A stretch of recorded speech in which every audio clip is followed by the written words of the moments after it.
오늘의 핫피플입니다. 첫 번째 핫피플, 정성호 법무부 장관입니다. 이 보안수사권, 검찰의 보안수사권 폐지를 놓고 여야가 치열하게 맞붙었습니다만 여당 내에서도 이거를 폐지하는 게 맞느냐 반발 여론이 있었죠. 그래서 법안도 올라왔었고 하지만 강경 지지층을 의식해서인지 그대로 추진하기로 했죠. 그래서 정성호 장관이 거기에 대한 책임을 지겠다는 것인지 아니면 내 말이 안 먹혀서인 것인지 결국 정성호 장관이 책임을 지겠다고 하는 것 같습니다. 자, 과거에 정성호 법무부 장관과 민주당, 조국혁신당과의 설전이 있었던 적이 있습니다. 일단 그 발언 듣고 이야기 시작하겠습니다. 검찰 수사가 문제가 돼서 개혁하려고 하는데 다시 경찰 수사의 문제점을 검사에게 수사권을 주는 방식으로 해결해서는 안 되는 그런 사건입니다. 검사가 관련된 사건들이 도대체 몇 건이겠습니까? 정치 사건이 몇 건이겠습니까? 다 합쳐봤자 주로 여성이 피해자인 성범죄들, 아동학대, 노인학대, 장애인학대 등 사회적 약자들, 또 사회적 약자들을 대상으로 한 사기범죄들 같은 경제범죄들 굉장히 어렵습니다. 이런 것들이 1, 2%라고 말씀하시지만 수십만 건 중에 사건에 그런 거 1%는 몇천 건이 넘습니다. 그 1%의 그 억울한 사람들 없게 하는 게 검찰제도의 존재 이유 아니겠습니까? 지금 보안수사 문제는 1차적인 수사기관들 해온 사건에 관련해서 보완하는 정도입니다. 그런 면에서 의원님들께서 수사 현실을 좀 냉정하게 좀 객관적으로 봐주셨으면 좋겠다는 말씀입니다. 정혁진 변호사님. 지금 정성호 장관이 본인이 어쨌든 이재명 대통령이 이 보안수사권에 대해서 국회에서 잘 논의를 해봐라 라고 지시한 게 폐지만이 능사는 아니다라는 뉘앙스로 이야기했다라고 많이들 받아들여지고 있는데 결국 당에서는 그냥 원한 대로 추진하겠다. 자, 정성호 법무부장의 사의는 어떻게 해석할 수 있는 겁니까? 일단 정성호 장관하고 이재명 대통령이 사법연수원 동기예요. 87년에 입소했을 겁니다. 40년 직이란 말이죠. 나이는 정성호 장관이 조금 더 많아요. 그래가지고 그때부터 지금까지 형동생, 사석에선 형동생 했을 거고 무엇보다도 정성호 장관은 이재명 캠프의 좌장 아니었습니까? 찐명 중에도 찐명이란 말이에요. 그러니까 새 정부 들어와가지고 법무부 장관까지 하신 거 아니겠습니까? 그런데 사람들이 조금 잊으셨을 수도 있겠는데 법무부 장관으로서의 정성호는요. 무리한 그러한 조치들을 많이 했었습니다. 대표적인 게 뭐냐면 대장동 항소 포기하지 않았습니까? 이거 나중에 문제될 여지가 저 상당히 있다라고 보는데 그런 일까지 강행할 정도로 법무부 장관 정성호는 이재명 대통령을 위해서 진짜로 헌신적으로 일을 해왔다고 저는 생각을 하는데 그런데 여기에서 선을 넘은 건 무엇이냐? 그것은 보안수사권까지 폐지하는 거 아니겠습니까? 정부가 해야 될 일이 뭐겠습니까? 범죄가 발생하면 그 범죄에 대한 대응 능력을 제고시키는 게 정부가 해야 될 일이잖아요. 범죄 대응 능력이라고 하는 게 결국은 수사 능력을 높이는 건데 검찰의 힘을 다 빼가지고 어떻게 요즘같이 고도화된 시대에 범죄자들을 당해낼 수가 있겠습니까? 거기에다가 지금 장윤기 사건까지 터져가지고 국민들 민심이 부글부글하는데 그러니까 지금 제가 봤을 때요. 정부 여당이 아니에요. 정부는 어떻게든 나라를 이끌어 가야 되니까 그러니까 검찰한테 힘을 남겨가지고 이걸 써먹어야 되겠다 이 이야기인데 여당은 뭐 대통령이 어떻게 되든지 간에 우리는 우리 지지자들 그 눈에 들어가지고 내가 꼭 당대표가 돼야 되겠다. 지금 제가 봤을 때 후보 3명이 이 점에 있어서는 다 동일한 것이 아닌가 저는 그런 생각 들고요. 그다음에 중요한 거는 보안수사권 폐지든 뭐든 결국은 형사소송법이 개정돼야 되는데 제가 민주당에서 내놓은 그 형사소송법 개정안 보고요. 변호사들 지금 다 입을 쩍쩍 벌리고 있습니다. 다른 거 볼 것도 없어요. 195조에 뭐가 나와 있냐면 형사소송법 195조는 기본 중에 기본이거든요. 수사의 기본 원칙인데 뭐라고 그 민주당이 개정안을 냈냐면 수사의 기본 원칙 해놓고 경찰은 범죄자의 이익을 위해서 필요한 조치를 해야 된다 이렇게 돼 있어요. 그러니까 민주당이 범죄자라고는 되어 있지 않습니다. 피의자 또는 피고인의 이익을 위해서 필요한 조치를 해야 된다. 피의자나 피고인이 결국 범죄자 아니겠습니까? 이렇게 범죄 친화적인 정부다라고 하는 걸 민주당에서 그걸 대놓고 공언하고 있는데 정성호 법무부 장관이 아무리 대통령하고 친하고 본인도 민주당 국회의원이지만 더 근본적으로는 변호사 아니겠습니까? 법률가로서 이러한 형사소송법이 개정됐을 때 내가 법무부 장관 그 자리에 있었다라고 하는 것은 수치다라고 본인이 생각한 거 아닌가, 저는 그런 생각 들고요. 이러한 부분들에 대해서 민주당은 제발 좀 귀를 열고 민심을 받아들여야 되는 것이 아닌가. 이러다가 정말로 엄청난 부메랑을 얻을 수 있지 않을까, 저 그런 생각합니다. 자, 박성민 최고. 지금 그럼 대통령이 지금 해외 순방 중이니까 사이에 사표를 이제 수리할지 여부가 결정은 안 됐어요. 돌아오면 사표를 받아들일 것 같습니까? 반려할 것 같습니까? 지금 기류로는 반려를 할 것 같은데요. 근데 반려를 만약에 한다면 대통령이 그럼 당과 어떻게 하겠다는 뭐 그런 뜻이에요? 뭐 당과 어떻게 하겠다보다도 일단 1차적으로 정성호 장관이 필요하다라는 얘기를 먼저 대통령이 하시는 거죠. 예. 그러니까 정성호 장관은 이제 본인이 뭐 할 일을 다 했고, 그리고 제가 봤을 때 정성호 장관께서는 지금 어떤 뭐 검찰 개혁과 관련한 일련의 상황도 있지만 그것과 별개로 지금 당이 뭔가 이제 이재명 정부의 성공을 위해서 움직이고 있지 않고 굉장히 좀 분열되어 있는 그 양상에 대한 우려가 더 큰 것 같아요. 그러니까 당에 가서 중심을 잡겠다라고 하는 것이 결국 대통령에 대한 또 다른 충정의 의미이기도 한 거죠. 근데 어쨌든 대통령께서는 제가 봤을 때 법무부 장관으로 아직 정성호 장관이 필요하다라는 점에 대해서는 저는 뭐 이견이 없어 보이세요. 그래서 그 부분에 대해서 지금 청와대에서도 뭐 사표를 받아들일 거다 이런 기류보다는 청와대가 만류했다 이런 얘기들이 훨씬 더 많이 나오고 있는 예. 상황이잖아요. 그렇기 때문에 제가 봤을 때 후임 법무부 장관이라던가 이런 여러 가지 문제, 뭐 인사청문회라든지 여러 가지 이제 전국들이 또 남아있기 때문에 지금 상황에선 정성호 법무부 장관의 그 이제 정부의 잔류를 좀 해달라라는 것이 청와대의 의중인 것으로 보입니다. 그래서 뭐 이거는 당과의 관계를 어떻게 하겠다보다 당과의 관계는 이제 차기 이제 꾸려지는 지도부와 새로 꾸려지는 지도부와 설정할 문제인 것 같고, 정성호 장관과의 문제는 정성호 장관이 아직 정부에서 할 일이 남았다라는 것으로 충분하지 않나 싶습니다. 예, 정성호 장관은 내가 없어도 잘해달라.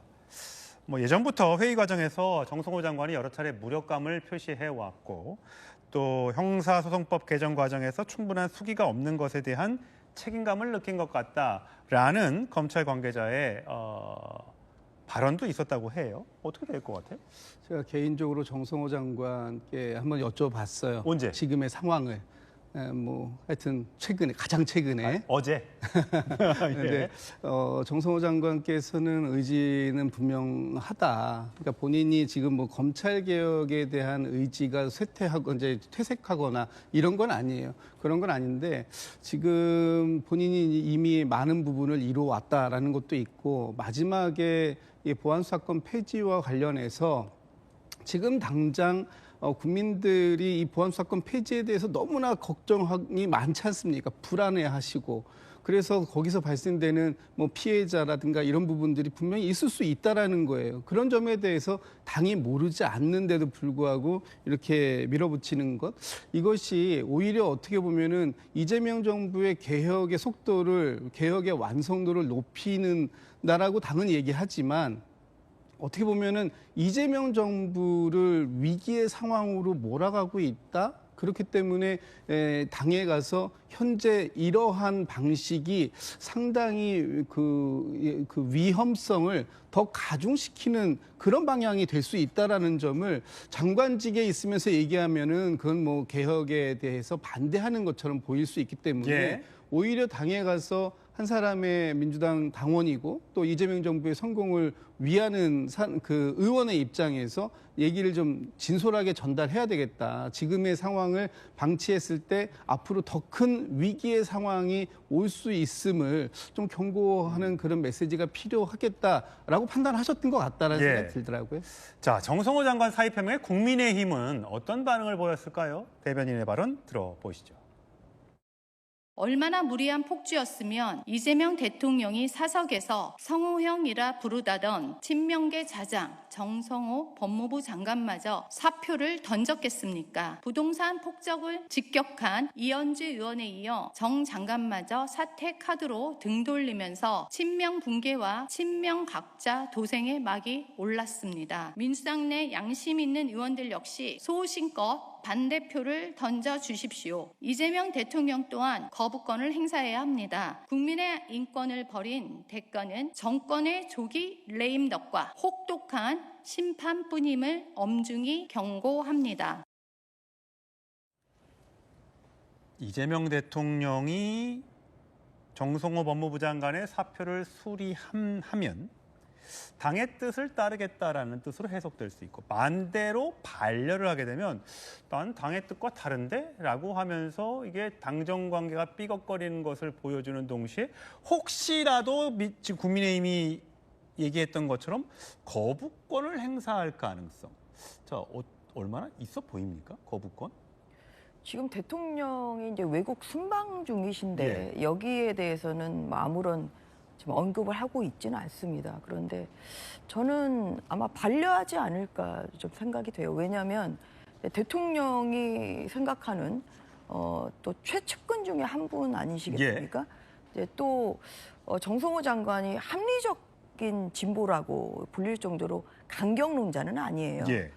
근데 그런 의미에서 법무부 장관이라는 중책을 또 신임할 수 있는 그런 인물이 많지 않기 때문에 지금 대통령이 생각하고 있는 이 보안수사권 뭐 폐지 문제랄지 또 앞으로 이제 있을 뭐 공소 취소 특검도 있지 않습니까?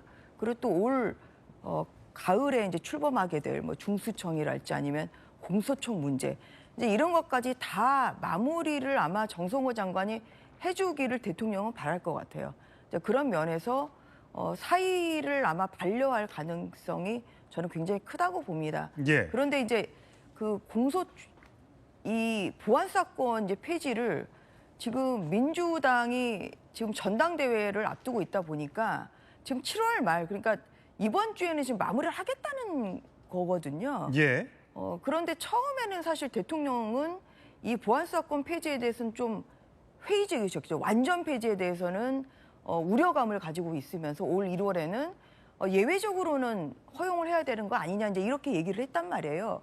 그리고 김민석 그 후보도 총리 시절에는 대통령한테 맞장구 치는 이런 얘기를 했거든요. 그런데 지금 이제 당권 선거를 앞두고 있는 상황에서 강경론자의 목소리, 그러니까 완전 폐지를 해야 된다는 목소리가 힘이 실리고 그리고 이제 거기에 최선두 주자가 정청래 대표이다 보니 지금 김민석 후보랑 송영길 후보도 마찬가지로 세 사람이 이구동성으로 이거 완전 폐지해야 된다. 지금 이렇게 이구동성으로 지금 같은 목소리를 내고 있지 않습니까? 지금 이런 상황에서 지금 다수석을 가지고 있는 그 민주당이 밀어붙이면 국민의힘이 막을 수 없습니다. 뭐 필리버스터를 한다고 해도 이것을 또 180석이 넘는 거대 여당이기 때문에 24시간 지나면 그냥 강제 종결을 시켜요. 그리고 기억하시겠지만 지난주에 또 한 번 필리버스터를 했습니다만 그때 조국 혁신당하고 민주당의 그 원내대표들끼리 모였어요. 그래서 이 이제 180석의 이 석을 얻어야 이게 그 필리버스터가 24시간 만에 강제 종결이 되는 상황인데 그때 조국 혁신당이 하나 요구했던 것이 뭐냐면 보안사건 완전 폐지 동의해라. 이렇게 요구를 했는데 한명도 원내대표와 이 조국 혁신당과의 원내대표 간의 회동의 정확한 내용은 밝혀지진 않았습니다만 많은 교감을 공유했다 이렇게 얘기를 했거든요. 그러면 결국은 이제 그 이후에 이루어진 것이 결국 한명도 원내대표가 지금 이 완전 폐지를 이제 당론이다 이렇게 이야기하는 사태까지 발생을 했습니다. 이런 상황에서 국민의힘이 막을 수 있는 힘은 없고요. 이번 주에 이 완전 폐지, 보안사건 완전 폐지 법안은 국회를 통과할 수밖에 없는 것이고 필리버스터도 24시간 지나면 강제 종결이 될 가능성이 크다고 봅니다. 그렇게 되면 이제 어떻게 되냐면 대통령과 당과의 싸움에서 저는 결과적으로는 대통령이 패한 상황이 된다. 그래서 국민의힘이 조기 레임덕 얘기를 하고 있는 거 아닌가 싶어요. 왜냐하면 저는 대통령의 의중은 이 국정을 운영하는 최고의 책임자 아니겠습니까? 제2의 제3의 장윤기 사건 당연히 발생할 수밖에 없습니다. 보안사건 완전 폐지가 되면.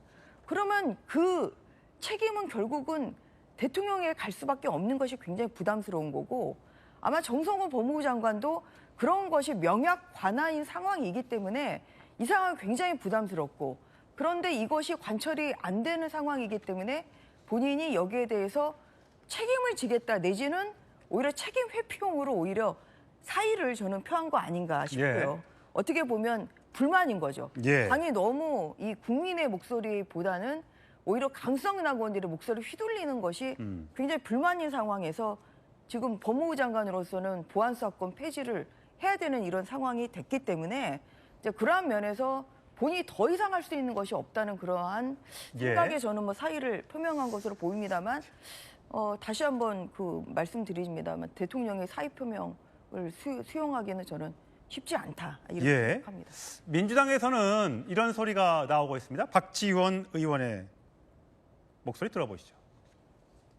법무부 장관으로서 중수청, 기소청이 10월 2일 날 출범한다는 말이에요. 이것을 피하고 나가겠다 하는 것은 옳지 않다고 봐요. 책임 회피다. 출범시키고 자기가 할 일 다 했습니다. 검찰개혁 안수했으니까 저도 1년 이상 하도 뭐 피곤하니까 당으로 돌아가서 당 일을 하겠습니다 하는 것은 납득이 되지만은 목전에다 두고 대통령의 검찰 개혁을 정성호 장관이 간두면은 반대하는 거예요? 그렇게도 해석할 수가 있어요. 그것은 평상시에 그 말씀을 해왔기 때문에 이번에 한 말씀이라고는 저는 생각하지 않아요. 어떻게 됐든 닥치고 사표 반려하고 안수해라. 이것이 장관의 할 일이다.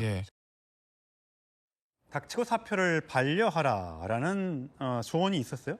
근데 이재명 대통령이 그동안 뭐 부동산 문제라든지 또 민주당 전당대회 기탁금 문제라든지 이런 문제에 대해서는 여러 차례 SNS를 통해서 본인의 생각을 계속해서 얘기해 왔는데 왜 이 중요한 보안 수사권 문제에 대해서는 침묵하느냐. 물론 지금은 해외 순방 중이라 거기에 집중하는 게 맞긴 맞는데 뭐 해외 순방 가서도 SNS를 많이 하니까요.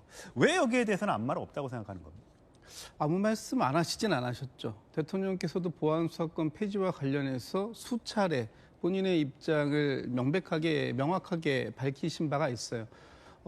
아주 예외적으로 제한적으로 보안수사권이 필요한 거 아니냐라는 말씀을 지난 1월, 2월 달 그때 기자회견 때도 공개적으로 언급하신 바가 있습니다. 그럼에도 불구하고 당에서 어떤 이 검찰 개혁과 관련된 보안수사권 폐지 문제에 대해서 최종적으로 입법을 통해서 제도가 완성되는 것이기 때문에 그 부분에 대해서 민주당이 수기를 통해서 이 문제를 처리해 달라. 그리고 어차피 지금 상황은 모든 공이 국회로 넘어가 있는 상황이기 때문에 충분히 국회에서 많은 분들의 우려점들에 대해서 평가하고 그 대안책까지 만들어 주실 것을 그리고 그 다음에 그 부분에 대해서도 또 함께 책임져 가는 그런 과정들을 요구하는 거예요. 지금 이번에 당에서 대안책들이 나왔습니다. 여러 가지 방법들로 이 보안수사권이 폐지가 되더라도 보안수사를 요구하는 것 그리고 피해자들의 권리가 강화되는 방식으로 지금 지난번에 의총에서 보고가 됐고 그 부분에 대해서도 법사위에서 이제 논의가 진행돼서 이번 주에 통과가 된다라는 건데 그렇게 됐을 때 당도 좀 더 적극적으로 역할을 해야 될 부분은 있는 것이죠. 지금 국민들이 우려하고 있잖아요. 특히 장윤기 사건 이후에 내가 당사자가 되면 어떻게 하지? 그러면 내 피해는 누가 어떤 방식으로 구제해 주지? 라는 부분들에 대해서 당이 대안책을 갖고 있는데 그 대안책이 너무나 일반 국민들에게는 설명이 부족한 부분이 있다. 이런 부분들은 당이 적극적으로 나서줘야 될 부분이고 어쨌든 당이 최종적인 결론을 낼 때까지 대통령께서는 더 이상 어떤 말씀을 하시는 게 적절하지는 않은 것 같고 그 이후에 당에서 나온 결론을 가지고 평가하면 되는 것이다. 이런 생각을 갖고 계신 게 아닌가 싶어요. 그러면 정혁진 변호사님, 그럼 결국은 민주당이 다수당이고 또 강경파의 목소리가 반영이 되는 뭐 정청래 대표를 해서 늘 뭐 개혁이 뭐 완수를 해야 된다. 이게 민주당의 뜻이다. 이렇게 주장하니까 결국은 여러 가지 잡음에도 불구하고 대통령의 견제에도 불구하고 장관의 어떤 반대 목소리에도 불구하고 이건 그냥 통과된다. 오늘 잠시 후에 법사위 전체회의에 정성호 장관이 뭐 참석한다는데 거기에서도 뭐 별다른 얘기는 하지 않겠죠, 그럼? 글쎄요, 이러니까 사실상 레임덕 이야기가 벌써 나온 거 아니겠습니까? 대통령 임기 시작한 지 1년 조금 넘었어요. 예. 그런데 레임덕 이야기 나오고요. 그다음에 시중에 어떤 이야기 들리냐면 집권 야당이란 이야기가 있어요. 집권 야당. 야당이 어떤 데입니까? 정부가 대통령이 하는 정책에 대해서 반대하는 정당이 야당이잖아요. 그런데 대통령하고 적어도 이 보안 수사권 문제 관련해 가지고는요. 대통령하고 가장 각을 세우는 게 그게 민주당이고 오히려 보안 수사권 있어야 된다라고 하는 게 어디입니까? 국민의힘이잖아요. 그러니까 실권 여당, 집권 야당 이런 이야기 나오고 있지 않습니까? 제가 봤을 때 정성호 법무부 장관이 뭐라고 이야기했냐면 나는 이제 할 일도 없고 할 의지도 없다. 이게 뭡니까? 나는 무력하다는 이야기예요. 내 생각이 있는데 그다음에 내가 모시고 있는 대통령이 있고 그다음에 내가 법무부 장관 핵심적인 장관인데 그런데 내가 할 수 있는 게 없다. 내가 분명히 옳다라고 한 건 이건데 정부 여당에서 이걸 막고 있으니까 할 수 있는 게 없다. 그러면 내가 뭘 어떻게 더 하겠느냐. 거기에 맞는 사람을 장관으로 모셔가지고 그 일 진행해라. 이런 거 아니겠습니까? 그런데 중요한 건 뭐냐면요. 지금 그 정성호 법무부 장관은 법률가로서 벌써 40년 동안 일을 해오신 분이기 때문에 이 보안수사권 폐지되고 형사소송법 개정되면요. 어떤 일이 벌어질지 저 같은 사람 눈에도 보이는데 저보다도 한참 선배이신 정성호 법무부 장관이 모르겠습니까? 그러니까 일은 다 민주당이 저질러 놓고 그에 따른 뒤처리 거기에 대한 책임은 다 법무부 장관이 저 같아도 지금 법무부 장관 시켜줘도요. 할 사람이 없을 것 같다는 그런 생각이 듭니다. 이런 과정에서 그냥 박지원 의원은 어쨌든 일을 만들어놨으니까 당신이 끝까지 책임져라 이렇게 이야기하는데 뭐 정성호 법무부 장관이 그렇게 생각이 없는 분이겠습니까? 이런 부분들을 그러니까 대통령도 중간에서 이러지도 못하고 저러지도 못하고 어정쩡한 그런 스탠스를 취하고 계신 거 아닌가 저는 그런 생각 들고요. 그다음에 이제 박지원 의원님 말씀하신 것처럼 10월 2일이 째깍째깍 다가오고 있습니다. 8, 9, 2달밖에 남지 않았어요. 실질적으로. 이 2달 동안, 2달 조금 넘는 기간 동안에 민주당이 과연 어떠한 대응을 내놓을 수 있을지 국민들이 조바조바한 마음으로 지금 지켜보고 있다. 이런 생각이 듭니다. 박성민 측은 이게 보안 수사권 문제로 인한 레임덕을 얘기하는 국민의힘. 그리고 또 만약에 정청래 전 대표가 당대표가 된다면 당청 관계가 굉장히 삐걱거릴 수도 있고 그래서 결국은 분당까지 가는 것 아니냐. 과거에 열린우리당과 민주당이 쪼개졌던 것처럼 뭐 그런 걱정은 지금 나오고 있는데 벌써 집권 2년 차에 가능성 얼마나 된다고 보세요?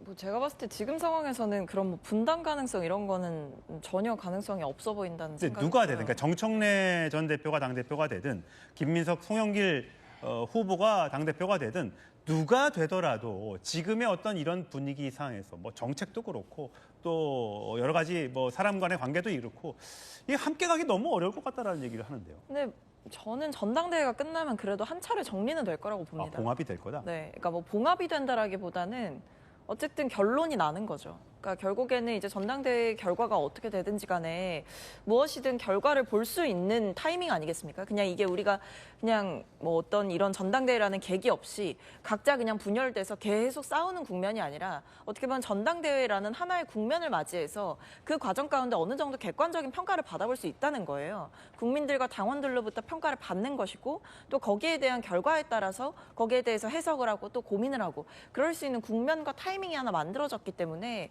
저는 전당대회 결과를 통해서 많은 것들이 정리가 될 것이다 이렇게 보고 있고 개인적으로는 저희가 지금 이렇게 싸우고 있지만 결국에는 집권 2년 차를 맞이한 이재명 정부와 어떻게 합을 맞춰서 일을 잘해서 이재명 정부를 성공시키고 정권 재창출을 해 나갈 거냐. 이거는 저는 뭐 계파든 뭐 정치적인 어떤 노선이든 상관없이 모두가 가져가야 되는 공통의 과제라고 생각을 합니다. 거기에 대해서 이견을 제시하는 사람과는 함께 갈 수 없을 거라는 생각이 개인적으로 들고요. 그러니까 그렇기 때문에 전당대회가 끝나고 나서 갈등이 있었긴 했지만 그럼에도 이 정부를 반드시 성공시켜야 된다는 일념 하에 다시 한번 뭉칠 타이밍은 전 전당대회 후에 한 번은 온다라는 생각이 들고 오히려 대통령께서도 지금 이제 집권 2년 차에 하고 싶으신 일들을 계속 말씀을 하고 계시잖아요. 그리고 대통령은 대통령의 방식대로 또 움직이고 계시단 말이에요. 여기에 대해서 당이 제대로 지금은 어떻게 보면 정치적 싸움 때문에 제대로 된 어떤 뒷받침이나 이런 부분이 잘 안 되고 있지만 결국에는 전당대회 국면이 지나고 나면 저는 그것을 해야 되는 본연의 역할에 충실하지 않으면 끝끝내는 저희도 외면받을 것이다 이런 생각이 있습니다. 과거에 대통령과 집권 여당의 대표 간의 갈등으로 인해서 노무현 전 대통령이 탄핵 위기까지 갔었고 박근혜, 윤석열 전 대통령은 결국 탄핵까지 갔었습니다. 과연 지금의 여권 내의 이 갈등이 전당대회 후에 잘 봉합이 될지 아니면 분당 또는 더 이상의 관계 악화로 치달을지 많은 국민들이 관심 있게 지켜볼 것 같습니다.